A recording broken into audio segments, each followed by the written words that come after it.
教育将对当期全面取消自由学区的专案报告，对来引发家长关心。其中取消以后，对着原本发展特色教育的偏向学校，一定会有真大冲击，甚至出现整并加尊费的问题。这在地议员嘛要求教育一定要增加特色办学的资源。对偏乡小校的规划。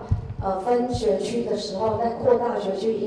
应该要增加特色办理，比如说学经费的支援啊，或者是人力上的资源，可以协助这些偏乡小校的永续发展。因为可能也会因为这样子有些学校也好，或者因为每个学校校方有不同的意见嘛。那当然取消自由学区之后，可能也会因为某些学校。然后会迁户可能也会造成户政上的一些压力。那希望说如果恢复之后呢，我们也可以做好这些详细的规划，或者是说做好这些新增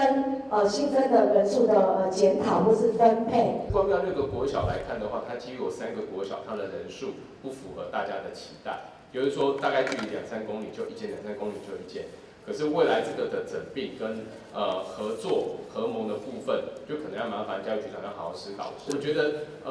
要把学生不要认为说，哎，我好像请家教的感觉，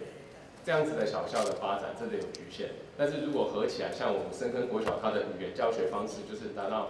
整个好像是最好的嘛，也就是它小校它有特色性，所以应该是局长针对于小校的部分，让家长安心，是不是有发展它未来的特色性，把它拉出来。要不然，其实这些小校，其实坦白讲也不是太愿意。单只有人口数这么多，但是因为农业化，所以还包含艺人国小，它在我们在仁德里面就是偏向小校，而且是百年的好校。有些家长他们不希望让小孩有那么大的压力，他们希望在一个小校可以就是享受到更多的就是资源，教育资源，就是